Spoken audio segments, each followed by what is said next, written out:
태초에 말씀이 계셨습니다. 이 말씀은 하나님과 함께 계셨습니다.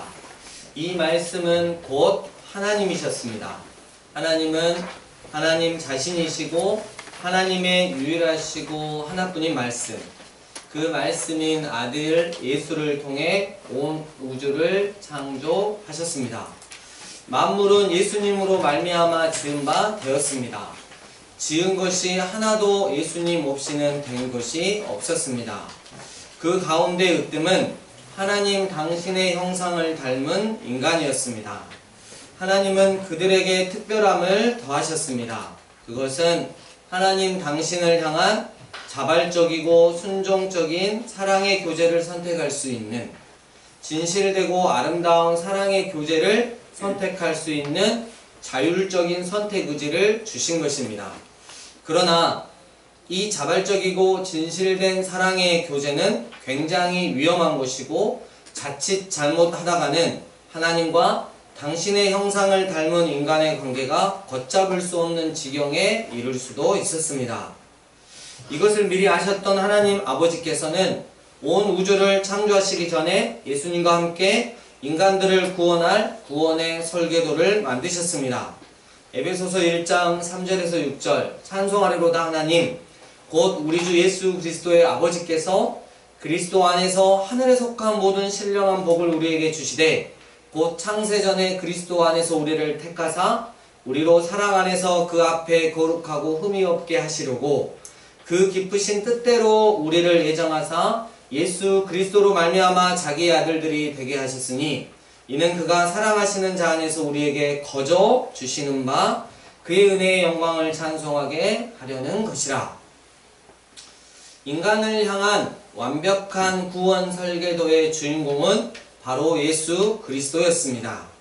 하나님께서 마련한 안전장치와 함께 온 세상은 하나님의 영광을 찬양했고 인간은 하나님과 자발적인 사랑의 교제를 하기 시작했습니다. 그러나 얼마 지나지 않아 인류 최초의 조상인 아담과 하와가 하나님의 말씀을 믿지 않고 자발적이고 순종적인 사랑의 교제를 버리고 피조물의 신분을 망각하며 하나님과 같이 되려고 선악을 알게 하는 나무의 열매를 따먹고 맙니다. 회개하지 않고 온갖 핑계를 대는 아담과 여자를 하나님은 징계하셨습니다. 그리고 창세전부터 예수 그리스도 안에서 계획해 놓으셨던 그 계획을 알려주십니다. 창세기 3장 15절 내가 너로 여자의 후손과 원수가 되게 하고 내 후손도 여자의 후손과 원수가 되게 하리니 여자의 후손은 내 머리를 상하게 할 것이요 너는 그의 발꿈치를 상하게 할 것이니라 하시고, 남자의 후손이 아닙니다. 여자의 후손입니다. 여기서 첫 번째 비밀이 있고요. 두 번째, 사단이 가할 수 있는 최대한의 사망 권세를 이용해서 오실 메시아를 공격하는 양상이 바로 발꿈치를 상하게 하는 것입니다. 그리고 여자의 후손인 메시아가 그 사단의 머리통을 박살내리겠다고 하는 말씀이 바로 이 말씀입니다. 아담은 이 원시 복음을 알아듣고 믿음을 표현합니다. 때문에 아내의 이름을 하와, 생명이라고 불렀습니다. 아담으로부터 10대를 내려오면 우리가 잘 아는 이름 노아가 나옵니다. 그 시대에 온 세상에 퍼져 살았던 인간들은 쇳덩어리가 되었습니다. 그들의 몸에 죄가 여기저기 덕지덕지 붙어 있었던 것이 아니라 죄가 그들의 생명 안으로 들어와 죄 자체가 되었다는 뜻입니다. 하나님은 땅 위에 사람 지으셨음을 한탄하시고 지구 전체에 엄청난 홍수를 내리셔서 노아를 포함한 8명을 제외한 모든 사람을 심판하셨습니다.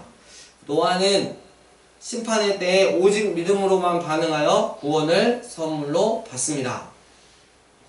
노아의 후손들에 의해 새롭게 시작된 인류 역사, 이제 그들은 여호와 하나님을 대적하는 폭군 니무롯을 중심으로 하나님을 대적합니다.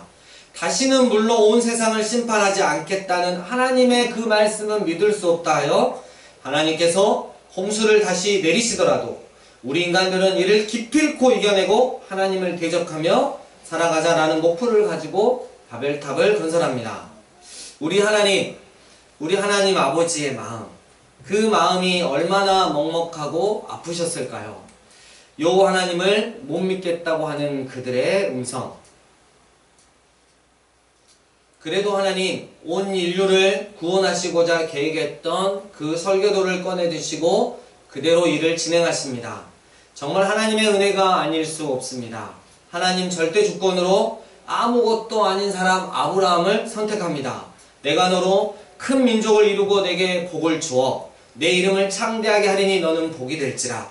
너를 축복하는 자에게는 내가 복을 내리고 너를 저주하는 자에게는 내가 저주하리니 땅의 모든 족속이 너로 말미암아 복을 얻을 것이라. 이 말씀은 이런 뜻입니다. 아브라함은 하나님을 향한 절대 믿음으로 그의 나이 100세에 얻은 아들 독자 이삭, 그러니까 그에게 가장 소중한 아들 이삭이라도 하나님이 원하시면 내어드렸습니다. 이에 하나님께서는 아브라함과 또한 아브라함처럼 하나님을 믿는 모든 언약의 자녀들에게 당신의 독자 예수 그리스도를 내어주시겠다고 하는 언약의 말씀입니다.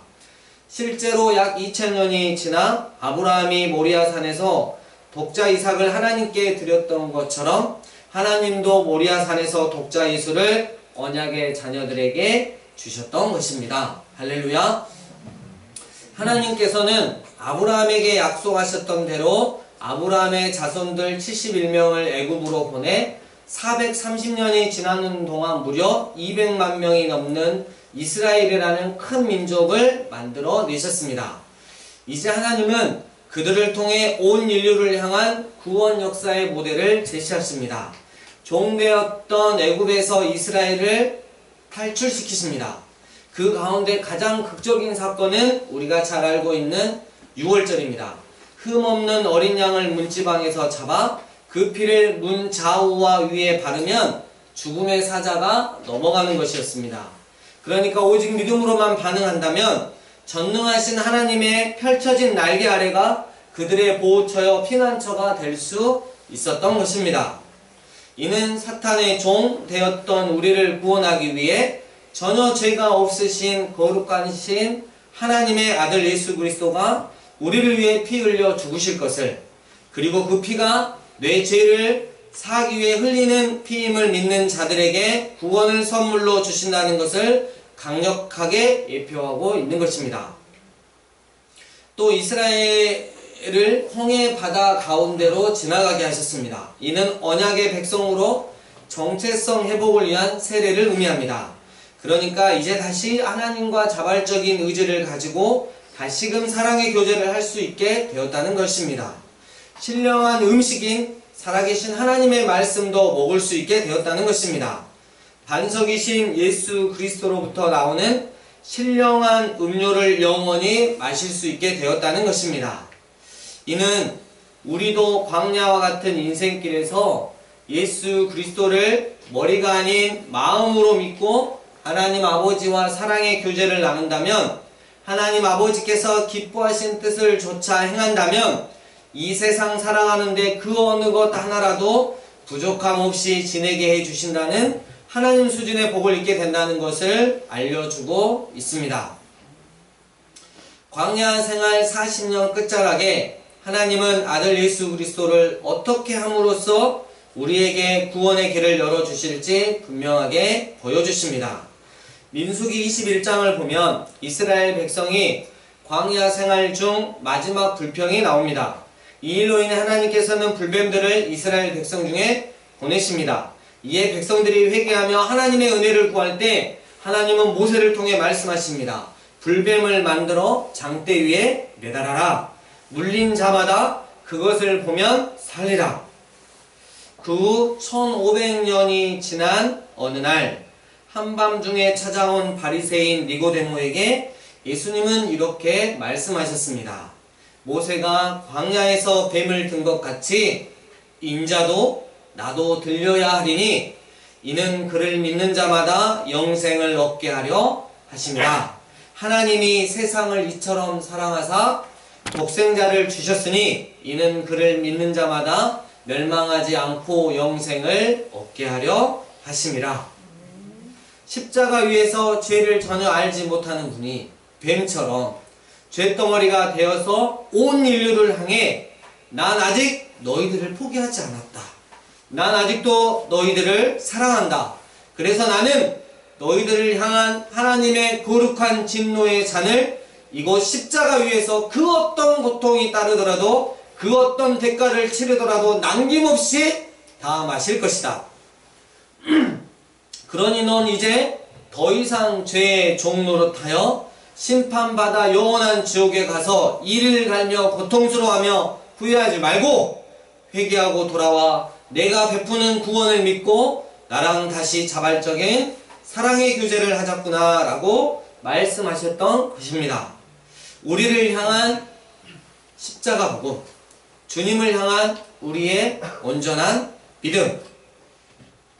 시내산에서 하나님과 언약을 맺었던 이스라엘. 주님, 저희가 하나님의 소유가 되겠습니다. 저희가 하나님의 거룩한 백성이 되겠습니다. 하나님의 복음을 전하는 제사장 나라가 되겠습니다. 이렇게 언약을 맺었던 그들이 또다시 하나님과의 약속을 깨버리고 하나님께서 가장 싫어하시는 우상들을 섬기고 자신들의 정욕과 탐욕을 채우기 위해 불법과 친구 삼아 또다시 타락했습니다. 이에 하나님은 자꾸 당신에게서 멀어져가는 이스라엘 백성들에게 당신의 선지자들을 보내십니다. 호세아 선지자를 통해서는 불붙듯 하는 하나님의 사랑을 전했습니다. 에브라임이여 내가 너를 어찌 놓겠느냐. 이스라엘이여 내가 어찌 너를 버리겠느냐. 내 마음이 내 속에서 돌이키어 나의 국률이 온전히 불붙듯 하는구나. 에레미야 선지자를 통해서는 하나님의 슬픔을 전했습니다. 공중의 학은 그 정한 시기를 알고 산 비둘기와 제비와 두루미는 그들이 올 때를 지키거늘 내 백성은 여호와의 규례를 알지 못하도다. 에스겔 선지자를 통해서는 지옥불에 땔감을 더 넣으시는 하나님의 진노를 전했습니다. 그러므로 나도 분노로 갚아 불쌍히 여기지 아니하며 긍휼을 베풀지도 아니하리니 그들이 큰 소리로 내 귀에 부르짖을지라도 내가 듣지 아니하리라. 그러면서도 하나님은 당신의 공의와 사랑을 충분히 만족시킬 수 있는 구원 계획을 더 구체적으로 드러내셨습니다. 내가 그들의 반역을 고치고 기쁘게 그들을 사랑하리니. 이사야 선지자를 통해서 장차 우리를 구원하실 분이 동정녀의 몸에서 태어나실 것을 말씀하셨습니다. 그러므로 주께서 친히 징조를 너희에게 주실 것이요 보라 처녀가 잉태하여 아들을 낳을 것이요 그의 이름을 임마누엘이라 하리라. 또한 이사야 선지자는 그분이 우리의 죄 때문에 고난받으실 것을 말씀하셨습니다. 그가 찔림은 우리의 허물 때문이요 그가 상함은 우리의 죄악 때문이라. 그가 징계를 받음으로 우리가 평화를 누리고 그가 채찍에 맞음으로 우리가 나음을 받았도다. 우리는 다 양 같아서 그릇 행하여 각기 제 길로 갔거늘 여호와께서는 우리 모두의 죄악을 그에게 담당시키셨도다. 하나 더.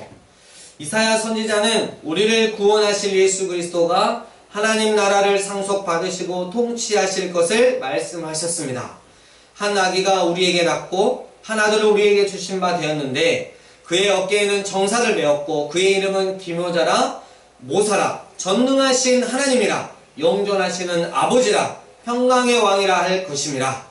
그 정사와 평강의 더함이 무궁하며 또 다윗의 왕자와 그의 나라에 군림하여 그 나라를 굳게 세우고 지금 이후로 영원히 정의와 공의로 그것을 보존하실 것이라. 만군의 여호와의 열심히 이를 이루시리라. 미가 선지자를 통해서는 우리를 구원하실 분이 베들레헴에서 태어나실 것을 말씀하셨습니다. 베들레헴 에브라다야 너는 유다 족속 중에 작을지라도 이스라엘을 다스릴 자가 내게서 내게로 나올 것이라. 그의 근본은 상고에 영원에 있느니라. 지금으로부터 약 2000년 전 살아계신 하나님의 애언의 모든 말씀을 한치의 오차 없이 틀림없이 성취하시며 성령으로 잉태되고 동정녀 마리아의 몸을 빌려 이 땅 베들레헴의 육신의 옷을 입고 임하신 예수님. 그 예수님은 먼저 우리에게 죄 가운데서 회개할 것을 선포하셨습니다. 그리고 하나님 아버지에게로 나아갈 수 있는 오직 유일한 길이요 참 진리요 영원한 생명인 자신을 마음으로 믿고 구원을 선물로 받으라고 말씀하셨습니다. 이 구원은 어느 누구에게나 평등하게 값없이 거저주시는 것이었습니다.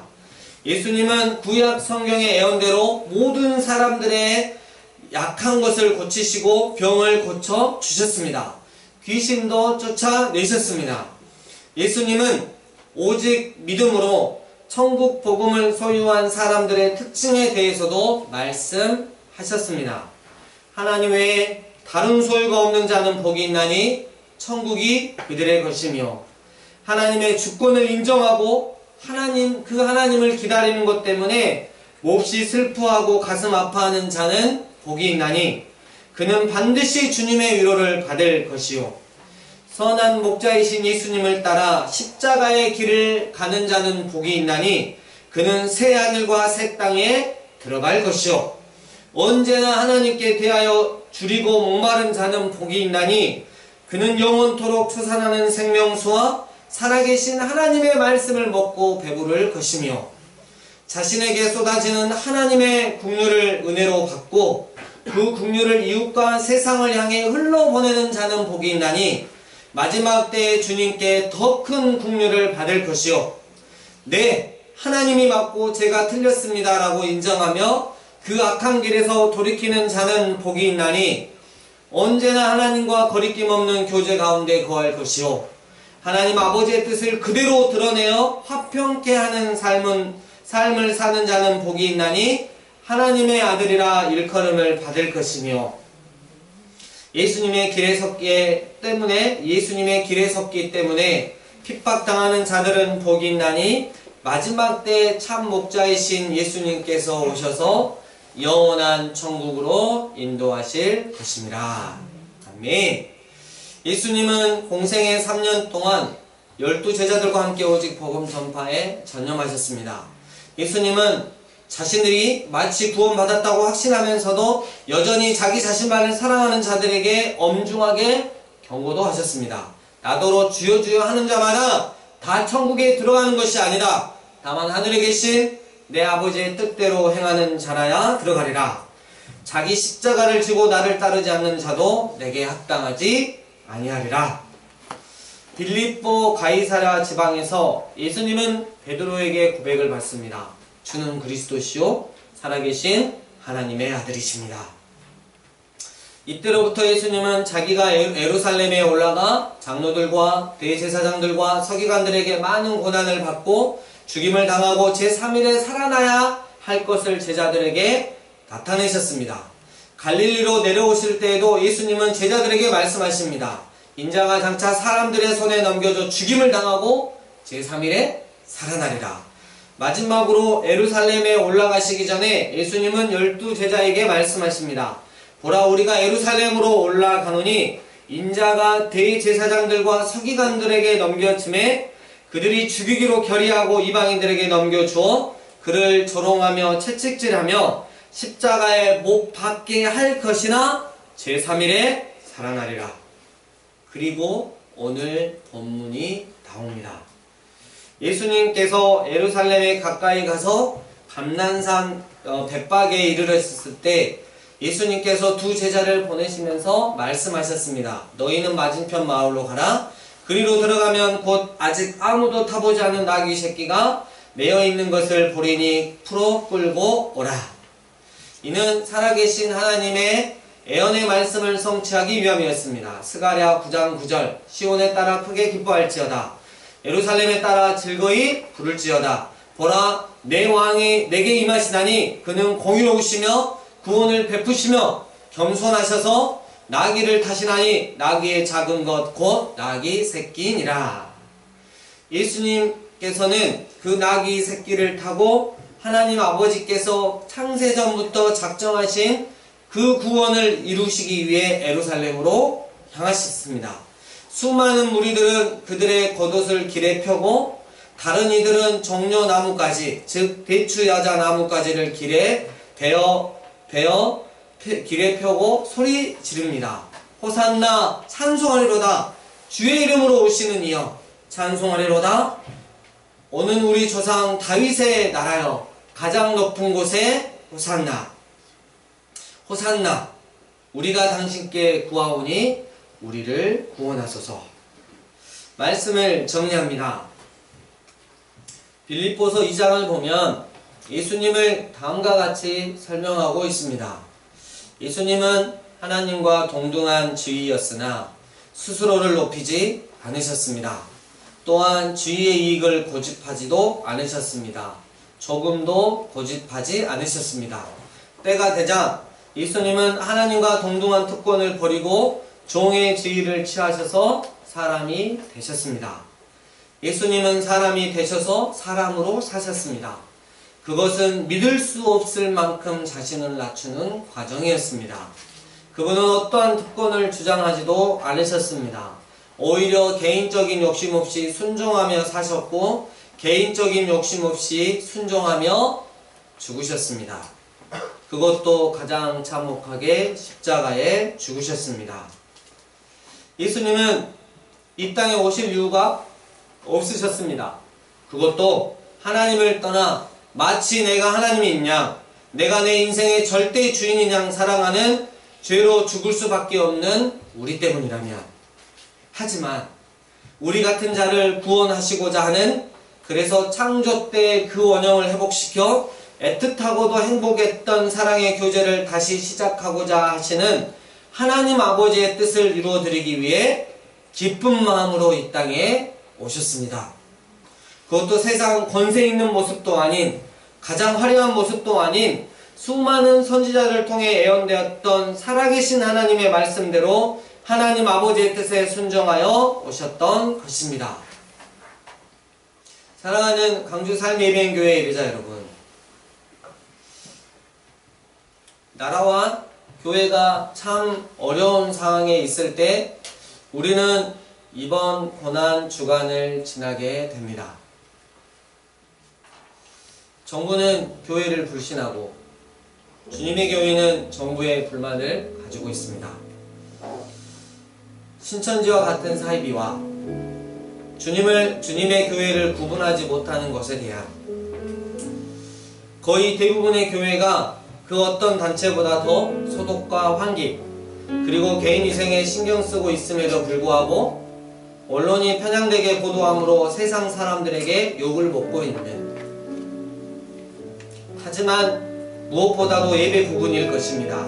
이 예배는 전능하신 하나님의 이름을 높이고 말씀을 붙잡는 기도를 통해 우리를 점검할 뿐만 아니라 이 나라와 온 열방에 하나님의 긍휼과 은혜가 임하고 하나님 아버지의 뜻이 온전히 이루어지기를 간절히 기도하는 예배에 한한 것입니다.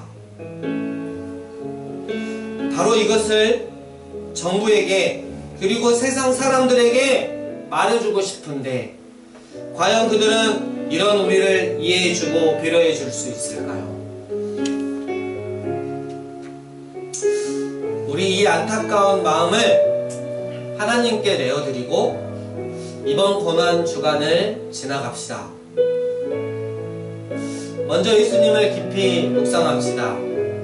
기쁨으로, 슬픔이 아닌 기쁨으로 망설임 없이 이 땅에 내려오신 하나님이신 예수님, 늘 낮은 자리에서 하나님 아버지의 뜻을 이루어드린 예수님, 말씀대로 오셨다, 말씀대로 살다가 말씀대로 십자가의 길을 걸어가신 예수님, 그리고 우리도 결국 예수님처럼 우리의 삶의 현장에서 기쁨으로 말씀에 순종함으로 하나님 아버지의 뜻을 이루어 드립시다. 계속해서 하나님과 세상 사이에 선 중보 기도자로 살아갑시다. 하나님의 사람들이 기도해야 합니다.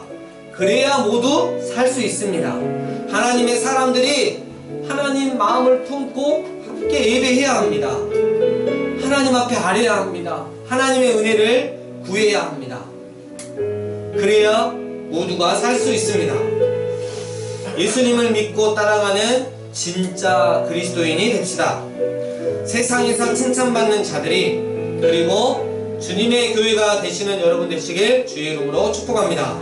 이 시간 주신 말씀 가지고 하나님 앞에 기도하며 나아가겠습니다. 기도하시겠습니다.